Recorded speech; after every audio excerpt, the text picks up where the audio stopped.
बातमी मवियाच्या गोटातून पुण्याच्या भोरमध्ये शनिवारी मवियाची सभा होणार आहे। शरद पवार, बाळासाहेब थोरात, संजय राऊत या सभेला उपस्थित राहणार आहेत। तर बारामती लोकसभा मतदारसंघात भोर तालुक्यातील कापूरहोळ येथे ही सभा होणार आहे। दुपारी 4 वाजता सभा होणार आहे। मविया नेते अजित पवार यांच्यावर काय बोलणार याकडे साऱ्यांचं लक्ष असेल।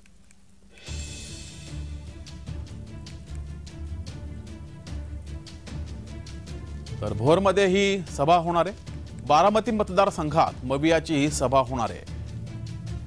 शरद पवार, बाळासाहेब थोरात आणि संजय राऊत या सभेमध्ये उपस्थित असतील, सभेला संबोधित करतील। अधिक माहिती घेऊया, आपले प्रतिनिधी रोहन कदम आपल्या सोबत जोडलेत।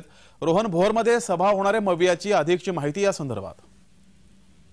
जगदीश, खरं तर भोर हा मतदारसंघ बारामती लोकसभा मतदारसंघामध्ये येतो आणि सुप्रिया सुळे यांच्यासाठी अतिशय महत्वाचा हा मतदारसंघ आहे आणि त्यामुळेच महाविकास आघाडीची जी आहे ती जाहीर सभा, जाहीर मेळावा जो आहे तो आज शरद पवार, सुप्रिया सुळे, त्याचबरोबर संजय राऊत या बाळासाहेब थोरात या सगळ्या मोठ्या नेत्यांच्या उपस्थितीमध्ये जो आहे तो भोरमधल्या कापूरहोळमध्ये पार पडतोय। आणि ही सभा अतिशय महत्वाची आहे कारण का भोरमधून जे ते मोठं मताधिक्य सुप्रिया सुळे यांना हवं आहे आणि यासाठी संग्राम थोपटे हे जे ते भोरमधले आमदार आहेत, भोर, वेल्हा, मुळशी हा संपूर्ण भाग जो आहे तो त्यांच्या आमदारकीमध्ये येतो आणि त्यामुळे या सगळ्यामध्ये मोठा सहभाग जो आहे तो संग्राम थोपटेंचा असणार आहे। त्यामुळे संग्राम थोपटेंना खुश करण्यासाठी जो आहे तो हा मोठा मेळावा या भोर, वेल्हा, मुळशीच्या कापूरहोळ या ठिकाणी घेण्यात आलेला आहे। त्यामुळे या मेळाव्यानंतर भोरमधली परिस्थिती काय बदलते आणि थेट शरद पवार, अजित पवारांवर टीका करतायत का किंवा रोहित पवारांवरती ज्या पद्धतीने काल कारवाई झाली, या सगळ्या कारवाईवरती हे सगळे महाविकास आघाडीतील नेते नेमके काय भूमिका घेत आहेत या मेळाव्याच्या माध्यमातून हे पाहणं देखील तितकंच महत्वाचं असणार आहे। जगदीश,